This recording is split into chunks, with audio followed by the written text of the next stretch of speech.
Motivational speakers എപ്പോഴും emotionally ഭയങ്കരമായിട്ട് vulnerable ആയിട്ടുള്ള വ്യക്തികളായിരിക്കും. കമ്മിറ്റ്മെന്റ് ഇങ്ങനെയാണോ കാണിക്കുക?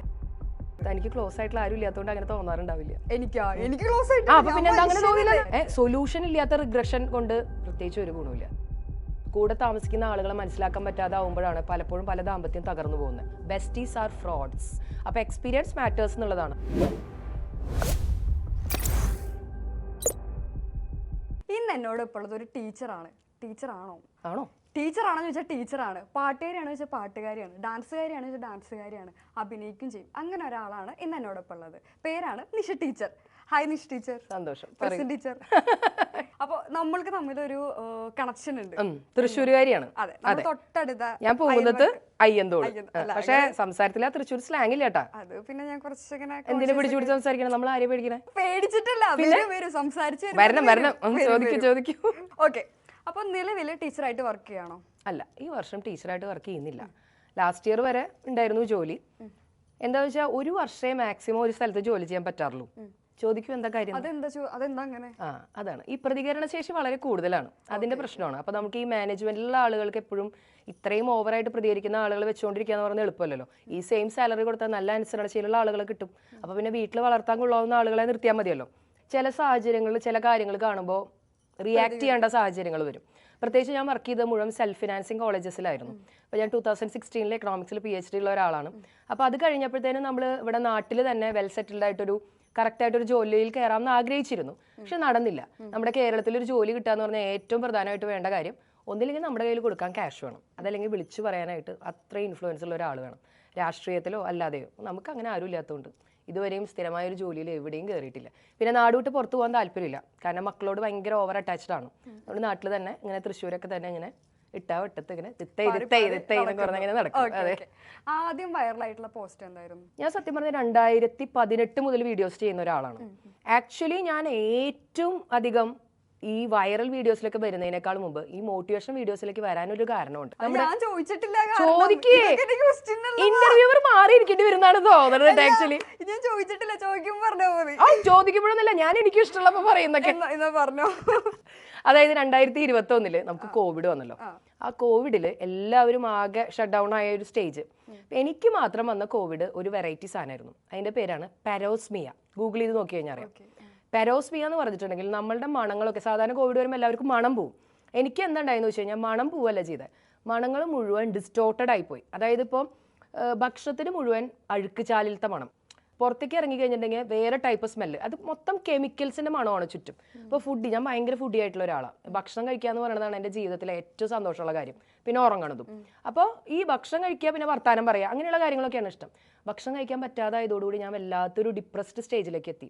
ഭക്ഷണം കഴിക്കാൻ പറ്റുന്നില്ല എന്ന് മാത്രമല്ല, ഭയങ്കര ഒന്നും ആലോചിച്ച് നോക്കി, നമ്മൾ പുറത്തോട്ട് ഇറങ്ങും ഭയങ്കര ഫൗൾ സ്മെല്ല് എപ്പോഴും വന്നുകൊണ്ടിരിക്കുകയാണെങ്കിൽ നമുക്കൊരു വല്ലാത്തൊരു ഇറിറ്റേറ്റഡ് ആവില്ല. ആളുകളോടൊക്കെ സംസാരിക്കാൻ പറ്റാതെ ഞാൻ ഏകദേശം ഒരു മാസക്കാലം റൂമിനുള്ളിൽ അടച്ചിരുന്നൊരു സാഹചര്യമായിരുന്നു.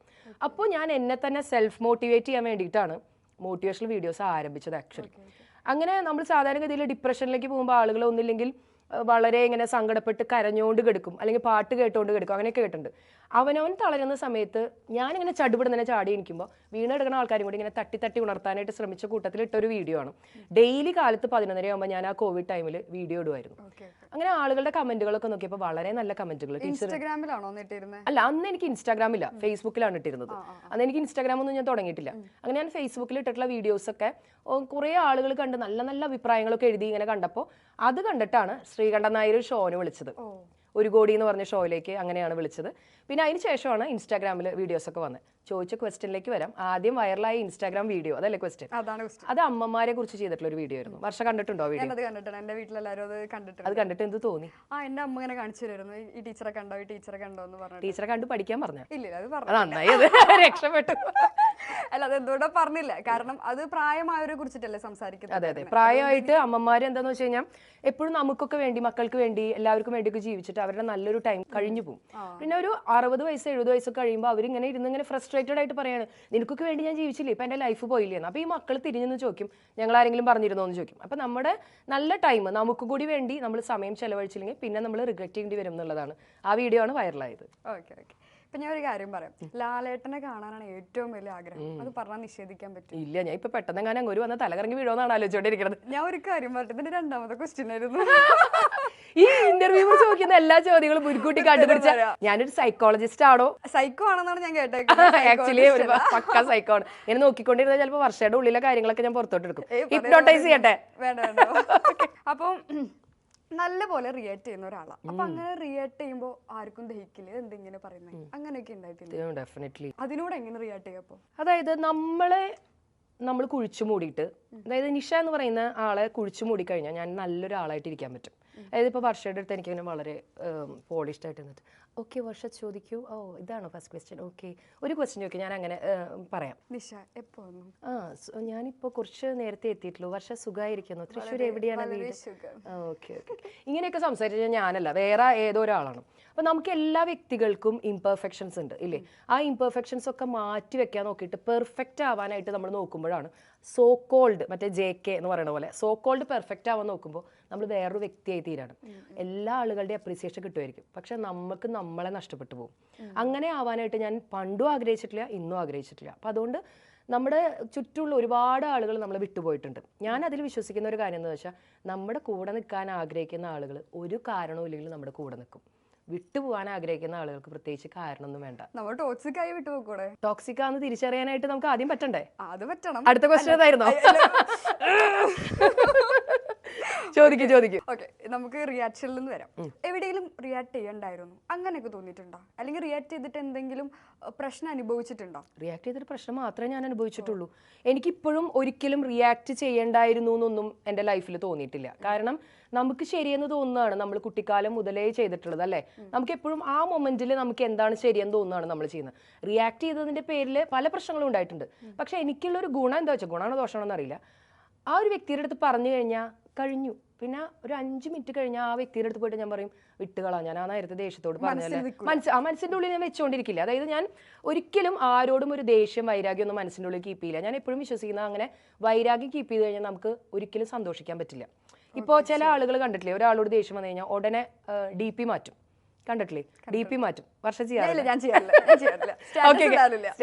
DP മാറ്റും. പിന്നെ കുറെ സാഡ് ആയിട്ടുള്ള സ്റ്റാറ്റസുകൾ ഇങ്ങനെ ട്രെയിൻ പോലെ ഇങ്ങനെ പോയിക്കൊണ്ടിരിക്കും. അപ്പൊ നമ്മൾ ആ വ്യക്തിയുടെ അടുത്ത് പറയാണ്, അതായത് നീ പോയത് എനിക്ക് ഭയങ്കരമായിട്ട് വിഷമമായി എന്ന് നമ്മൾ സ്വയം അവരുടെ അടുത്ത് അഡ്മിറ്റ് ചെയ്യുന്നതിന് തുല്യമാണ് അതല്ലേ? എന്ത് വിഡിത്തമാണത്? മറുഭാഗത്തുള്ള വ്യക്തി നമ്മളെ എപ്പോഴാണ് വിഷമിപ്പിക്കുക? നമ്മൾ വിഷമിക്കാൻ വേണ്ടിയിട്ടല്ലേ അവർ വിഷമിപ്പിക്കണേ.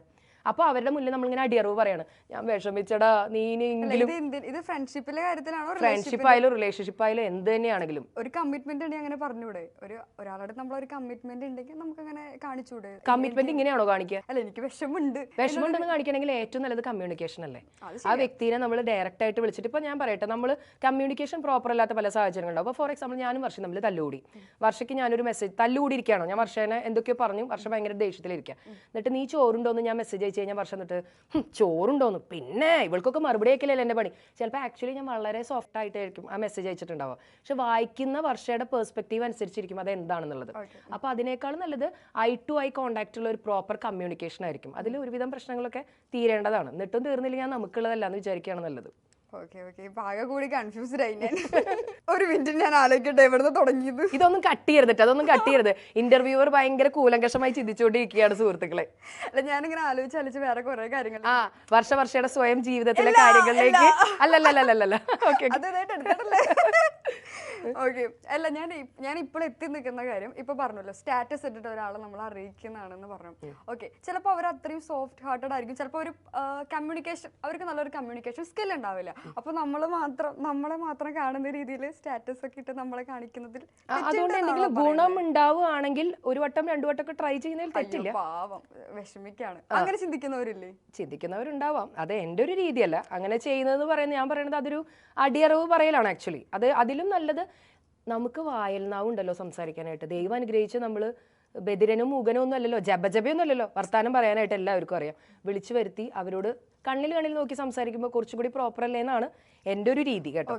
ഓക്കെ, ഇപ്പൊ എനിക്ക് ഉത്തരം കിട്ടി. പിന്നെ കൂടുതൽ ഇപ്പൊ മോട്ടിവേഷൻ ആണ് ഇപ്പൊ കൊടുത്തോണ്ടിരിക്കുന്നത്, കൂടുതൽ റിലേഷൻഷിപ്പ് ബേസ്ഡ് ചെയ്തിട്ടുള്ളതാണ്. അപ്പോൾ അതെങ്ങനെയാണ്?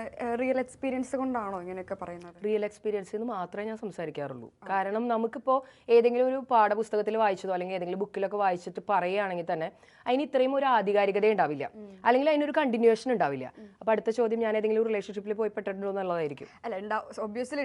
കാരണം നമുക്ക് നമ്മുടെ ജീവിതത്തിൽ അതെ ഇപ്പൊ എനിക്ക് 43 വയസ്സാണ്. ഈ കാലഘട്ടത്തിൽ നമ്മൾ കണ്ടുവന്ന പല ആളുകളുണ്ട്. അത് പല ടൈപ്പ് ഫ്രണ്ട്സ് ആയിരിക്കാം, പല സൈക്കോ ആയിട്ടുള്ള ലവർ ആയിരിക്കാം, ചിലപ്പോൾ ഹസ്ബൻഡ് ആയിരിക്കാം, ചിലപ്പോൾ സോൾമേറ്റ് ആയിരിക്കാം. അടുത്ത ക്വസ്റ്റ്യനിലേക്ക് ഞാനൊരു പിൻ പോയിന്റ് ഇട്ട് തന്നിട്ടുണ്ട്. അപ്പൊ ഇങ്ങനെ പല ടൈപ്പ് ഓഫ് കാറ്റഗറി ആളുകൾ കാണുമ്പോൾ പല ടൈപ്പ് ടോക്സിസിറ്റിയെ കുറിച്ച്, പല ടൈപ്പ് റിലേഷനെ കുറിച്ചൊക്കെ നമ്മൾ ഓട്ടോമാറ്റിക്കലി, അനുഭവമാണല്ലോ ഗുരു, ആ രീതിയിൽ നമ്മുടെ അനുഭവത്തിൽ നിന്ന് തന്നെയാണ് സംസാരിക്കാറുള്ളത്. അപ്പൊ എത്ര വയസ്സിൽ മാരേജ് ചെയ്തു? അത് 21 വയസ്സിൽ കല്യാണം കഴിച്ചു. ഞാൻ PG ചെയ്തുകൊണ്ടിരിക്കുകയായിരുന്നു. അപ്പോൾ അത് പക്ക ഒരു അറേഞ്ച്ഡ് മാരേജ് ആയിരുന്നു. ഞാൻ അന്ന് വീട്ടിൽ ഇങ്ങനെ കാണാനായിട്ട് ബ്രോക്കർമാരാണ് കൊണ്ടുവരിക. അപ്പോൾ 16 ആളുകൾ നമ്മളെ കാണാനായിട്ട് വന്നിട്ടുണ്ട്. 16 പേര് കണ്ടു. 16ാമത്തെ ആളെയാണ് ഞാൻ സെലക്ട് ചെയ്തത്. അത് എന്താ വെച്ചാൽ അന്ന് 21 വയസ്സിൽ നമുക്കിപ്പോൾ ഇത്രയും പക്വതയും പാകതയും, ഇപ്പോഴും ഇത്രയും പക്വതയുള്ളൂ. 21 വയസ്സിൽ എന്തുണ്ടാവും എന്ന് ആലോചിച്ചൂടെ. അപ്പം അന്ന് വന്നതിൽ കാണാൻ കൊള്ളാവുന്ന ഒരാളെ നോക്കി നമ്മളിങ്ങനെ ചൂസ് ചെയ്തു. അങ്ങനെ സെലക്ട് ചെയ്തതാണ് ഹസ്ബൻഡിനെ. ശരിക്കും കാണാൻ കൊള്ളാവുന്ന ഒരാളെ നോക്കിയിട്ടാണോ സെലക്ട് ചെയ്തത്? അന്ന് അങ്ങനെ തന്നെയാണ് സെലക്ട് ചെയ്തത്. കാരണം എന്താണെന്ന് വെച്ചാൽ നമുക്കിപ്പോൾ ചക്കപ്പഴം ഒന്നല്ലല്ലോ, മനുഷ്യന്മാരിങ്ങനെ ചൂഴ്ന്ന് നോക്കിയിട്ട് ചക്കയുടെ ഉള്ളിൽ തുറന്ന് നോക്കിയിട്ട് നമുക്ക് നല്ലതാണോ പൊട്ടയാണെന്ന് അറിയാൻ പറ്റില്ലോ. ചക്ക എങ്ങനെ കടയിൽ പോയി വാങ്ങാം? ചക്ക വാങ്ങിണ്ടോ വല്ലപ്പോഴും? എന്റെ വീടിന്റെ അപ്പുറത്ത് പ്ലാവുണ്ട്, വെട്ടും, അമ്മ വെട്ടിത്തരും, കഴിക്കും. അങ്ങനെ മൂർഖമാമിനെയാണല്ലോ ഈശ്വര. ഞാനിപ്പോ ഇത് പറഞ്ഞപ്പോൾ ഓർമ്മ വന്നത്, നമ്മളൊരാളെ ആദ്യം അറിഞ്ഞിട്ട് ആ ബന്ധത്തിലേക്ക് പോകുന്നതല്ലേ എപ്പോഴും നല്ലത്. അതെ അതെ അതെ. നമുക്ക് മനുഷ്യന്മാരെ ഒരിക്കലും അറിയാനായിട്ട് പറ്റില്ല. ഒരിക്കലും അറിയാൻ പറ്റാത്ത ആളുകളാണ് മനുഷ്യന്റെ മനസ്സെന്ന് പറഞ്ഞാൽ. ഇപ്പോൾ വർഷ എന്ന് പറയുന്ന വ്യക്തി നിഷ ടീച്ചർക്ക് എങ്ങനെയാണെന്നുള്ളതായിരിക്കില്ല, ഇവിടെ റോൾ ചെയ്തുകൊണ്ടിരിക്കുന്ന ക്യാമറമാനോട് എങ്ങനെ ബിഹേവ് ചെയ്യണം എന്നുള്ളതായിരിക്കില്ല. ആ സ്വഭാവം ഒന്നും ആവില്ല. വീട്ടിൽ ഒരു പെരട്ട സ്വഭാവമായിരിക്കും അല്ലേ. അപ്പോൾ പേഴ്സൺ ടു പേഴ്സൺ ഓരോ വ്യക്തികളും വ്യത്യസ്തരാണ്. ഇപ്പോൾ വർഷ ഒരു പുതിയ റിലേഷൻഷിപ്പിലാവാൻ വേണ്ടി പോകണു, 3 മാസം അയാളെ പഠിക്കാൻ വേണ്ടിയിട്ട് ഇരിക്കുകയാണെന്നുണ്ടെങ്കിൽ അയാൾ നല്ല അടിപൊളിയായിട്ട് പെരുമാറില്ലേ. അപ്പോൾ എങ്ങനെ കണ്ടുപിടിക്കാൻ പറ്റും? ഇല്ല, പറയൂ. അല്ല, കണ്ടുപിടിക്കാൻ പറ്റില്ല. അപ്പോൾ ഞാൻ തോറ്റാന്നിരിക്കുന്നു. അല്ല നമ്മൾ അങ്ങനെ അല്ല, ഇവിടെ തോൽക്കാൻ വേണ്ടി പറഞ്ഞല്ല, നമുക്ക് കണ്ടുപിടിക്കാൻ പറ്റില്ല എന്ന്. ഇപ്പൊ വർഷങ്ങളോളം 10-15 കൊല്ലം ഒന്നിച്ച് താമസിച്ചിട്ടും കൂടെ താമസിക്കുന്ന ആളുകളെ മനസ്സിലാക്കാൻ പറ്റാതാവുമ്പോഴാണ് പലപ്പോഴും പല ദാമ്പത്യം തകർന്നു പോകുന്നത്. അപ്പൊ അങ്ങനെ ചതിക്കുന്ന ആളുകളുണ്ട്. അപ്പൊ പറ്റിക്കാനുള്ള ആളുകൾക്ക് എങ്ങനെ വേണമെങ്കിലും പറ്റിക്കാൻ പറ്റും. പറ്റിക്കണമെന്ന് മാത്രമല്ലല്ലോ, നമ്മള് മാച്ചായി പോകുന്നില്ലെങ്കിൽ നമുക്കത് മാറാലോ. അതെ, അത് ആദ്യമേ കണ്ടുപിടിക്കുകയാണെങ്കിൽ അത് തന്നെയാണ് ഏറ്റവും വെൽ ആൻഡ് ഗുഡ്. അതെ, തീർച്ചയായും. അതുകൊണ്ടാണ് ഞാൻ അങ്ങനെ ചോദിച്ചത്. ഒരാള് ഇപ്പൊ ടീച്ചർ പറഞ്ഞു, ടീച്ചർ 16 പേര് കഴിഞ്ഞിട്ട് ഒരാളെ കണ്ടപ്പോ ഇഷ്ടമായി, അങ്ങനെയാണ്. അത് കാരണം 2001 കാലഘട്ടത്തിലൊക്കെ അങ്ങനെയാണ്. കാരണം എന്താ വെച്ചാൽ നമ്മുടെ വീട്ടിലേക്ക് ഇങ്ങനെ ചായ കുടിച്ചിട്ടുള്ള ബന്ധമാണ്. കാരണം നമ്മൾ വീട്ടിലേക്കുള്ള ഒരു സാധനം ഫർണിച്ചർ വാങ്ങാൻ വരെ പോകുമ്പോൾ 10 വട്ടം ആലോചിക്കും. ഒരു ഫ്രിഡ്ജ് വാങ്ങാൻ പോകുമ്പോൾ 100 പ്രാവശ്യം നമ്മൾ വേറെ പല പല ഫ്രിഡ്ജുകൾ നോക്കും. ഇത് അങ്ങനെയല്ലല്ലോ. കല്യാണ മാർക്കറ്റിൽ പോയിട്ട് ഓരോരുത്തർ പോയി തോണ്ടി വിളിച്ചിട്ട്, അന്ന് ആ കാലഘട്ടം ആയിരുന്നില്ല. ഇന്നായിരുന്നെങ്കിൽ നോക്കായിരുന്നു. ഞാൻ കുറച്ച് നേരത്തെ ജനിച്ചു പോയ ഒരാളാണ്. കുഴപ്പമില്ല, അഡ്ജസ്റ്റ് ചെയ്യാം. സെക്കൻഡ് ഇന്നിങ്സ് നോക്കുന്നുണ്ട്. ആണോ? പറഞ്ഞിട്ടുണ്ട്. ഇപ്പൊ പാസ്റ്റ് ആലോചിച്ചിട്ട് വേദനിക്കരുതെന്ന് പറയും. നമ്മൾക്കിപ്പോഴും നമ്മുടെ ചില കാര്യങ്ങൾ നമുക്ക് ഇപ്പോഴും വിട്ടു പോകത്തുണ്ടാവും. ട്രോമ പാസ്റ്റിൽ ഉണ്ടായിട്ടുള്ള കുറെ കാര്യങ്ങൾ ഉണ്ടാവും. അപ്പോൾ ശരിക്കും അങ്ങനെയാണോ? പാസ്റ്റ് ആലോചിച്ച് വേദനിക്കാറുണ്ട് ആക്ച്വലി. കാരണം എന്താ വെച്ചാൽ ഞാനൊക്കെ വളർന്നു വന്ന സാഹചര്യം എന്ന് പറഞ്ഞാൽ പപ്പ ഭയങ്കര സ്ട്രിക്റ്റ് ആയിരുന്നു. പപ്പ മരിച്ചിട്ട് ഇപ്പോൾ കുറേ വർഷമായി പപ്പ മരിച്ചിട്ട്. പപ്പയൊക്കെ ജീവിച്ചിരുന്ന കാലത്ത് ഞാൻ നേരെ പപ്പ മരിക്കുന്നവരെ ആളുടെ മുന്നിൽ പോയി നിന്നിട്ട് പപ്പ എന്ന് വിളിച്ചിട്ടില്ലേ ഞാൻ. അപ്പോൾ ആലോചിക്കാമല്ലോ എത്രത്തോളം സ്ട്രിക്റ്റ് ആയിട്ടുള്ള ഒരു അപ്പനായിരുന്നു എൻ്റെ എന്നുള്ളത്. അപ്പോൾ ഞാൻ ആലോചിക്കാറുണ്ട്, ഈ വീട്ടിലല്ലായിരുന്നു ഞാൻ ജനിച്ചിരുന്നെങ്കിൽ ഞാൻ ഇതിലും അടിപൊളിയായിട്ടൊക്കെ മറ്റേ സിനിമയിൽ പറയണ പോലെ ഞാൻ ജനിച്ചത് ഇവിടെയൊന്നുമല്ല, ഇത് ശരിക്കുള്ള ഞാൻ ഇതൊന്നുമല്ല, ഇത് ഏതോ കരിഞ്ഞവനാന്ന് പറയില്ല. അങ്ങനെ ഞാൻ എന്നെ തന്നെ പറയാറുണ്ട്. ഈ വീട്ടിലല്ല ഞാൻ ജനിക്കേണ്ടിയിരുന്നത്, ഞാൻ വേറെ ഏതെങ്കിലും വീട്ടിലായിരുന്നെങ്കിൽ ഞാൻ കുറച്ചും കൂടി അടിപൊളിയാവുമായിരുന്നു. ഇപ്പോഴാണ് ഞാൻ റിയലൈസ് ചെയ്യുന്നത്, ആ വീട്ടിൽ ജനിച്ചതുകൊണ്ട് ഈ സാഹചര്യങ്ങളിലൂടെ കടന്നു പോയതുകൊണ്ടാണ് ഇന്ന് ഇൻഫ്ലുവൻസറായിട്ട് ആളുകളുടെ മുന്നിൽ എനിക്ക് ഇരിക്കാൻ പറ്റുന്നത്.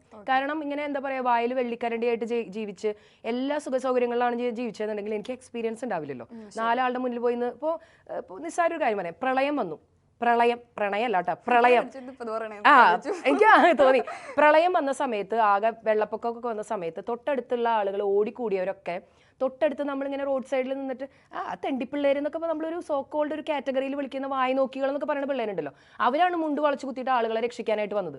അതല്ലാതെ വീടിൻ്റെ ഉള്ളിൽ ഇങ്ങനെ എന്താ പറയുക ഭയങ്കര എക്സിക്യൂട്ടീവ് സ്റ്റൈലിൽ ജീവിച്ചിട്ടുള്ള എന്താ പറയുക ബ്രോയിലർ ചിക്കൻ പോലെ വളർത്തുന്ന കുട്ടികൾക്കൊന്നും അവരെ പോയി രക്ഷിക്കാനായിട്ട് പറ്റില്ല. എന്താ കാരണം, റിയൽ എക്സ്പീരിയൻസിലൂടെ അവർക്ക് അറിയാം ഇന്ന കാര്യങ്ങൾ ചെയ്താലാണ് അതിൽ നിന്ന് അവരെ രക്ഷിക്കാൻ പറ്റാന്ന്. അപ്പോൾ എക്സ്പീരിയൻസ് മാറ്റേഴ്സ് എന്നുള്ളതാണ്. അപ്പോൾ നമ്മൾ കഴിഞ്ഞു പോയ സാഹചര്യങ്ങൾ നമുക്ക് തരുന്നത് നല്ല പാഠങ്ങളാണ്. ഞാൻ എപ്പോഴും വിശ്വസിക്കുന്ന ഒരു കാര്യമുണ്ട്, നല്ലൊരു ദിവസം നമുക്ക് നല്ല ഓർമ്മകൾ തരും, മോശം ദിവസം നമുക്ക് ഭാവിയിലേക്കുള്ള നല്ല ലെസൺസ് തരും. അല്ല, ഇപ്പൊ പറഞ്ഞല്ലേ പാസ്റ്റിലത്തെ എന്താണ്, അത് നമുക്ക് ഓൾറെഡി നമ്മുടെ മൈൻഡിലുണ്ടാവും. ഇപ്പോൾ വേറെ കാര്യം, റിഗ്രറ്റ് ചെയ്യുക, അതല്ലേ ഏറ്റവും വലിയ പെയിൻ. അങ്ങനെയാണ് ഇപ്പൊ നമ്മൾ എന്തെങ്കിലും തെറ്റിട്ടുണ്ടെങ്കിൽ അയ്യോ ജീവിതകാലം മുഴുവൻ നമ്മളത് ഓർക്കില്ലേ, അന്നായാലും അങ്ങനെ ചെയ്യേണ്ടായിരുന്നു, അല്ലെങ്കിൽ അത് അങ്ങനെ ഉണ്ടാവാൻ പാടില്ലായിരുന്നു, നമ്മൾ കാരണമാണ്. അതൊരു പശ്ചാത്താപം എന്നുള്ള രീതിയിലാണെന്നുണ്ടെങ്കിൽ നല്ലതാണ്.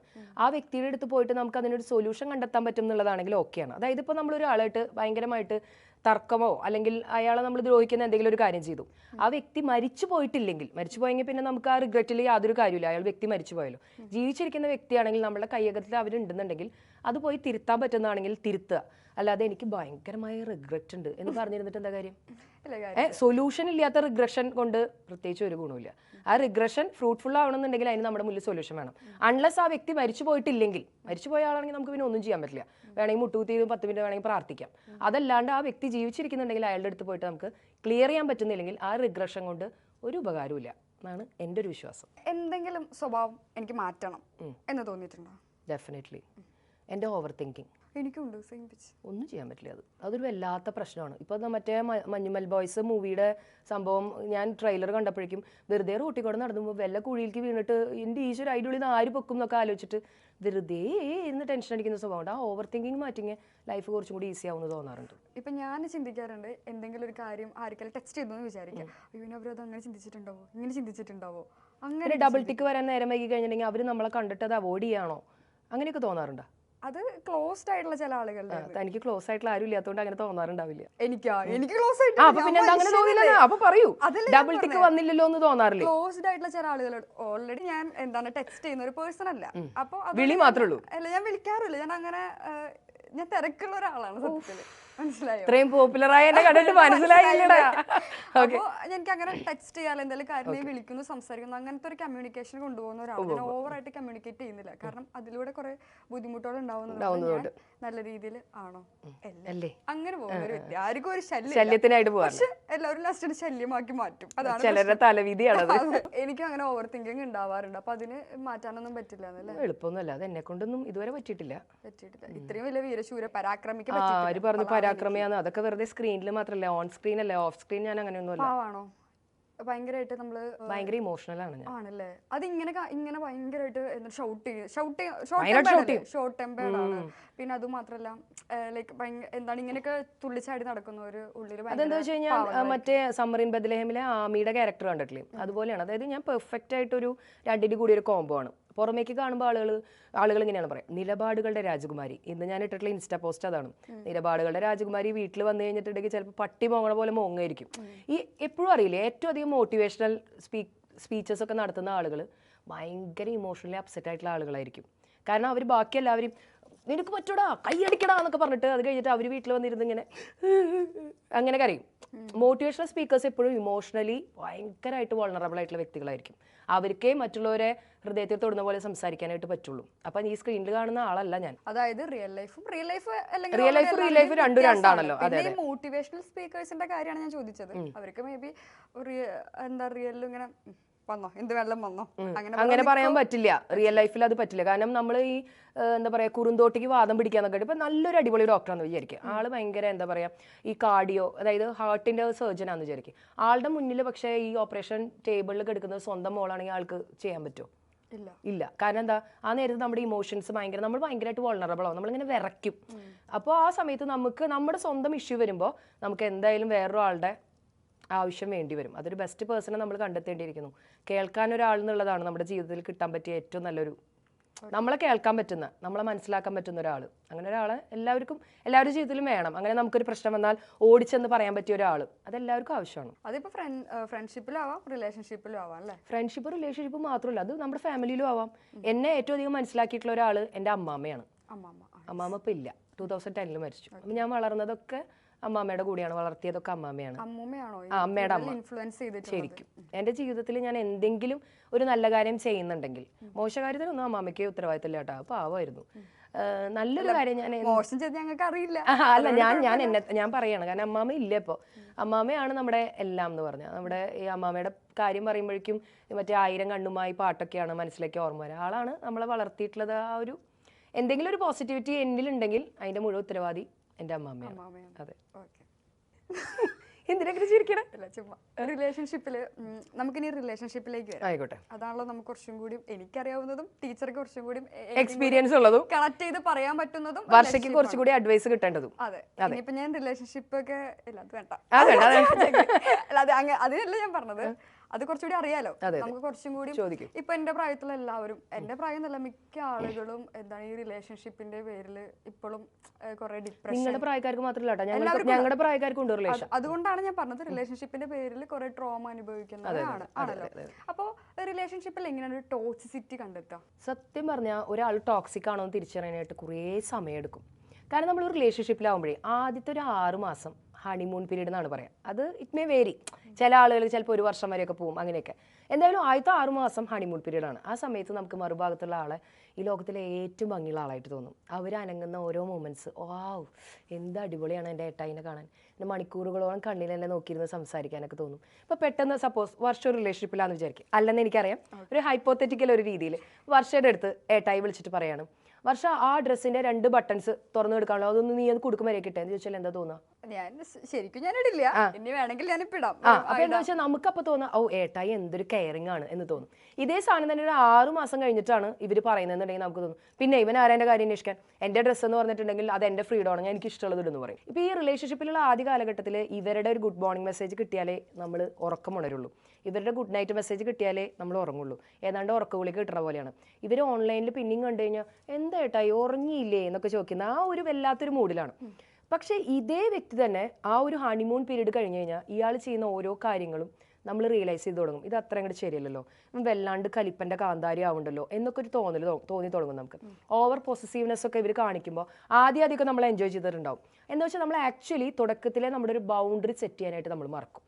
അതുകൊണ്ടാണ് പറയുന്നത് പ്രേമത്തിന് കണ്ണും മൂക്കൊന്നുമില്ല, നമ്മളങ്ങനെ സ്ലിപ്പ് ചെയ്ത് പൊത്തോന്ന് വെച്ചാൽ അങ്ങോട്ട് വീഴുകയാണ്. അപ്പോൾ അവർ ചെയ്യുന്ന ഓരോ കാര്യങ്ങളും നമ്മൾ വളരെ ഇൻട്രസ്റ്റിംഗ് ആണ്. പിന്നെ കുറച്ച് കാലം കഴിയുമ്പോൾ ഇവർ ചെയ്യുന്ന തെറ്റാണ് നമ്മൾ റിയലൈസ് ചെയ്ത് വരുമ്പോഴേക്കും ഇവർ പറയും, അന്നും ഞാൻ ഇതൊക്കെ തന്നെയാണോ ചെയ്തത്, അന്ന് നീ ഇത് ഒന്നും പറഞ്ഞിട്ടില്ലല്ലോ, അപ്പൊ നിനക്ക് ഇപ്പം എന്നോടുള്ള ഇഷ്ടം കുറഞ്ഞോ എന്ന് ചോദിക്കും. ബൗണ്ടറി നമ്മൾ ബിഗിനിങ്ങിലെ സെറ്റ് ചെയ്യാൻ മറന്നത് കൊണ്ട് പിന്നീട് അത് ടോക്സിക് ആയിട്ട് മാറും. അപ്പോൾ ഈ ടോക്സിസിറ്റി തിരിച്ചറിയാന്ന് പറഞ്ഞിട്ടുണ്ടെങ്കിൽ ആദ്യം നമുക്ക് ആ വ്യക്തിയോടുള്ള ആ ഒരു ഇഷ്ടം, ആ ഒരു വല്ലാത്തൊരു ഫാസിനേറ്റഡ് ആയിട്ടുള്ള അവസ്ഥയുണ്ടല്ലോ, അതിൽ നിന്ന് നമ്മൾ താഴോട്ട് വന്നാൽ മാത്രമേ അയാൾ ടോക്സിക് ആണോ അല്ലേ എന്നൊക്കെ നമുക്ക് മനസ്സിലാക്കാനായിട്ട് പറ്റുള്ളൂ. ഇപ്പോൾ എങ്ങനെയാണ് ഒരു റിലേഷൻഷിപ്പിൽ ആണെങ്കിൽ നമുക്ക് പൊസസീവ്നെസ് കാര്യങ്ങളൊക്കെ കയ്യിലുണ്ടാവും അല്ലേ? അപ്പൊ അത് കുറച്ചുകൂടി കൂടും, അതിനൊരു അളവിൽ കൂടുമ്പോഴാണ് അത് അതെ പ്രശ്നമാണ്. അതായത് പൊസസീവ്നെസ് ഒക്കെ വേണം, അതല്ലാന്നുണ്ടെങ്കിൽ ഇപ്പൊ നമുക്കൊരു ബിലോങ്ങിനെസ് ആണ് ഫീൽ ചെയ്യുന്നത്. പൊസസീവ് എന്നുള്ള വാക്കല്ല ആക്ച്വലി. നമുക്കൊരു സാധനം ഇപ്പോൾ ഈ ഇരിക്കുന്ന ഒരു പോട്ട്, ഇതെനിക്ക് ഭയങ്കര ഇഷ്ടമായിട്ട് ഞാൻ മേടിച്ചു, ഞാനത് ബിലോങ് ചെയ്യാണ്, അപ്പൊ അത് ഞാൻ എൻ്റെ ആയിട്ട് ഇങ്ങനെ വെക്കുകയാണ്. ഇത് ഒരു വ്യക്തിനെ ഞാൻ എൻ്റെ ആയിട്ട് എടുത്തു വെക്കാൻ നോക്കുമ്പോഴാണ് പ്രശ്നം. അതായത് ഇപ്പോൾ സ്വർണ്ണക്കൂട്ടിൽ അടച്ച തത്ത പോലെയാവും അവര്, ഒരു കൂടിൻ്റെ ഉള്ളിൽ ഇട്ടിട്ട് നമ്മൾ അതിനോട് ആ തത്തമ്മോട് പറയണം, നിനക്ക് ഞാൻ ഫുഡ് തരാം, പക്ഷെ എൻ്റെ കയ്യിൽ നിന്ന് മാത്രമേ നീ അത് തിന്നാൻ പാടുള്ളൂ, വേറൊരാൾ തന്ന ഫുഡ് നീ കഴിക്കരുതെന്ന് പറയുമ്പോൾ അവിടെ നമ്മൾക്ക് റെസ്ട്രിക്ഷൻസ് വരാണ്. അപ്പോൾ ഈ പറയുന്ന പൊസസീവ്നെസ് ആയാലും എന്ത് തന്നെയാണെങ്കിലും അമിതമായാൽ അമൃതും വിഷം എന്നുള്ളതാണ്. നമ്മളൊരു റിലേഷൻഷിപ്പിലായി, അതിൽ നിന്ന് നമ്മൾ ബ്രേക്കപ്പ് ആയി, എന്ത് റീസണിലോടായാലും ബ്രേക്കപ്പ് ആയി. പിന്നെ നമുക്ക് ആ ബ്രേക്കപ്പ് നമ്മൾക്ക് ലൈക്ക് മാറാൻ പറ്റുന്നില്ല, ആ ഒരു സിറ്റുവേഷനിൽ നിന്ന് നമുക്ക് മാറാൻ പറ്റില്ല. അപ്പൊ നമ്മൾ ചൂസ് ചെയ്യും, ശരി എനിക്ക് വേറൊരു ബന്ധത്തിൽ പോകണം. ഇത് അങ്ങനത്തെ ഒരു പരമവിഡിത്തം. നമ്മുടെ വീട്ടിലോ അല്ലെങ്കിൽ നമ്മുടെ ചോദ്യം തന്നെ വിഡിത്തമാണ്. കാരണം നമ്മുടെ വീട്ടിലായാലും അല്ലെങ്കിൽ നമ്മുടെ ബന്ധത്തിലായാലും ഒക്കെ നമുക്ക് ഏറ്റവും ക്ലോസ് ടു ഹാർട്ട് ആയിട്ടുള്ള ഒരാൾ മരിച്ചു എന്ന് തന്നെ വിചാരിക്കും. ആ മരിച്ചത് നമുക്ക് ആക്സെപ്റ്റ് ചെയ്യാൻ എടുക്കില്ലേ കുറച്ച് കാലം. അയാളിപ്പോൾ ഞാൻ പറയണം, നമ്മുടെ വീട്ടിലുള്ള ഒരാൾ മരിച്ചു, അയാൾ മരിച്ചിട്ട് അയാൾക്ക് പകരം നമ്മൾ വേറൊരാളെ റീപ്ലേസ് ചെയ്യാൻ നോക്കി എങ്ങനെയിരിക്കും? അതുപോലെയാണ് ഈ റിലേഷൻഷിപ്പ് ബ്രേക്ക് ആവാന്ന് പറഞ്ഞാൽ നമ്മുടെ ശരീരത്തിൽ വലിയൊരു മുറിവ് വരുന്ന പോലെയാണ്. ആ മുറിവ് ഉണങ്ങാനായിട്ട് കുറച്ച് കാലം എടുക്കും. ആ മുറിവ് ഉണങ്ങണേക്കാളും അതിൻ്റെ മുകളിൽ നമ്മൾ എന്തെങ്കിലുമൊക്കെ വെച്ച് കെട്ടി മേക്കപ്പ് ചെയ്ത് സെറ്റ് ചെയ്യാൻ നോക്കിക്കഴിഞ്ഞാൽ നടക്കില്ല. അപ്പോൾ നമ്മൾ 2 കാരണങ്ങൾ കൊണ്ടാണ് വേറെ റിലേഷനിലേക്ക് പോവുക. ഒന്ന്, മറ്റേ കാണിക്കാനായിട്ട്, നീ ഇല്ലെങ്കിലും എനിക്ക് പുല്ലാണല്ലോ, എനിക്ക് വേറെ റിലേഷൻസ് ഉണ്ട് എന്ന് കാണിക്കാനായിട്ട്. മറ്റേത് നമ്മളെ തന്നെ ആശ്വസിപ്പിക്കാനായിട്ട്, ഞാൻ ഓക്കെയാണ്, അതായത് എൻ്റെ പ്രശ്നം കൊണ്ടൊന്നല്ല അവൻ പോയത്. നമുക്ക് പലപ്പോഴും പല തോന്നൽ വരും, നമ്മൾ ഓക്കെ അല്ലാത്തത് കൊണ്ടാണോ അവൻ പോയത്, അതായത് ഞാനിനിയിപ്പോൾ സ്നേഹിക്കാൻ കൊള്ളില്ലേ അതുകൊണ്ടാണോ പോയത് എന്നൊക്കെയുള്ളൊരു തോന്നൽ നമുക്ക് സ്വയം ഡൗട്ട്ഫുൾ ആവും നമ്മൾ. അപ്പോൾ അങ്ങനെയുള്ള സാഹചര്യത്തിൽ വേറെ റിലേഷനിൽ പോകുമ്പോൾ നമുക്ക് സ്വയം ഒരു സാറ്റിസ്ഫാക്ഷനാണ്, മറ്റേ ആൾക്ക് കുശുമ്പും തോന്നും. ഈ 2 കാര്യത്തിനായാലും പുതിയ റിലേഷനിൽ പോകുമ്പോൾ ഭയങ്കര പ്രശ്നം വരാം. കാരണം മറുഭാഗത്തുനിന്ന് അവർ നമുക്ക് തന്നിട്ടുള്ളൊരു മെമ്മറി ഉണ്ട്. ആ മെമ്മറി നമ്മുടെ ഉള്ളിൽ നിന്ന് പോകാൻ കുറേ മാസങ്ങളും വർഷങ്ങളും എടുക്കും. കുറേ നാൾ നമ്മൾ ഒരാളായിട്ട് അസോസിയേറ്റ് ചെയ്ത് നമ്മളിങ്ങനെ ഒന്നിച്ചു പോയതല്ലേ. അപ്പോൾ അവരുടെ മെമ്മറീസ് നമ്മുടെ ഉള്ളിൽ ഉണ്ടാക്കുന്ന പ്രശ്നങ്ങൾ വളരെ വലുതാണ്. ഒരു പുതിയതായിട്ട് റിലേഷൻഷിപ്പിലുള്ള ആളുമായിട്ട് ഒരു ചായ കുടിക്കാനായിട്ട് പോയി, ചായ നല്ലോണം പൊള്ളുന്ന ചില്ല് ഗ്ലാസ്സിലൊരു ചായ കൊണ്ടുവന്ന് വെച്ചു എന്ന് വിചാരിക്കും. മുമ്പത്തെ റിലേഷൻഷിപ്പിലുള്ള ആൾ ചിലപ്പോൾ മോളൂസിനെ അത് ആറ്റി തരാറുണ്ടാവും. ഈ പുതിയ റിലേഷനിലുള്ള ആൾ അത് ആറ്റിയൊന്നും തരുന്നില്ല, അവിടെ കൊണ്ട് വെച്ചിരിക്കുകയാണ്. സ്വാഭാവികമായിട്ട് നമ്മുടെ ഉള്ളിൽ ഈ സിനിമയിലൊക്കെ കാണുമ്പോൾ ഇങ്ങനെ ഫ്ലാഷ് ബാക്ക് ഇങ്ങനെ പോകും, മറ്റേ ചേട്ടനായിരുന്നെങ്കിൽ എന്ത് നല്ലതായിരുന്നു. അപ്പോൾ നമ്മളെപ്പോഴും കമ്പയർ ചെയ്യാനായിട്ട് നോക്കും. അപ്പോൾ ആ പഴയ മെമ്മറിയൊക്കെ മാഞ്ഞു പോകാനുള്ള സമയം കൊടുത്തില്ലെങ്കിൽ വീണ്ടും നമ്മൾ വീഴുന്നത് വലിയ കുഴിയിലേക്കായിരിക്കും. ഇതിട്ട് സക്സസ് ആവില്ല, മറ്റേ നമ്മൾ ഓവർകം ചെയ്യൂല. ഇതിന് റീബോണ്ട് റിലേഷൻഷിപ്പ് അല്ലേ പറയാം. അപ്പോൾ അങ്ങനെ ഒരു റിലേഷൻഷിപ്പിൽ പോയാൽ ചിലപ്പോൾ ഈ വ്യക്തി ആ ഉണ്ടായിട്ടുള്ള ട്രോമയൊക്കെ മാറ്റിയെടുക്കുകയാണെങ്കിലോ അങ്ങനെ ഉണ്ടാവും. അങ്ങനെ ഉണ്ടാവുകയാണെങ്കിൽ വെൽ ആൻഡ് ഗുഡ്, നല്ലതാണ്. പക്ഷെ അങ്ങനെ വളരെ റെയർ കേസിലാണ് അങ്ങനെ ഉണ്ടാവുക. ഈ രണ്ടാമത്തെ വരുന്ന വ്യക്തി എപ്പോഴും അവസരം ഉപയോഗിക്കാൻ വന്നവനായിരിക്കും. കാരണം നമ്മുടെ റിലേഷനിൽ നമ്മൾ ആകെ പെട്ട് കിടക്കുകയാണ്, നമുക്ക് അതിൽ നിന്ന് കരകയറാൻ പറ്റുന്നില്ല എന്ന് പറയുമ്പോൾ ബെസ്റ്റിയുടെ രൂപത്തിലായിരിക്കും രണ്ടാമത്തെ ആൾ എപ്പോഴും വരാം. ബെസ്റ്റി നമ്മളെ കേൾക്കാൻ ഈ ബെസ്റ്റികൾ എന്ന് പറയുന്നത് ഭയങ്കര കള്ളത്തരമുള്ള ആളുകളാണ്. ബെസ്റ്റികൾ എന്ന് പറഞ്ഞാൽ എൻ്റെ ഇതിൽ ഡിക്ഷണറിയിൽ ബെസ്റ്റീസ് ആർ ഫ്രോഡ്സ്. ബെസ്റ്റികൾ ഫ്രോഡുകളാണ്. കാരണം അവരിട്ട് കാമുകനല്ല, അവരിട്ട് ഫ്രണ്ടും അല്ല, അവർ ബെസ്റ്റിയാണ്. അവർ ഇടയിൽ നിൽക്കുകയാണ്. ഒന്നില്ലെങ്കിൽ അന്തസ്സായിട്ട് ഞാൻ ഫ്രണ്ടാന്ന് പറയണം, അല്ലെങ്കിൽ ഞാൻ ലവറാന്ന് പറയണം. രണ്ടിൻ്റെ ഇടയിൽ നിൽക്കുന്ന ആളുകൾ ഏത് നിമിഷം വേണമെങ്കിൽ ഫ്രണ്ടാവും, ഏത് നിമിഷം വേണമെങ്കിൽ മറ്റേ ഇതിലേക്ക് പോകും.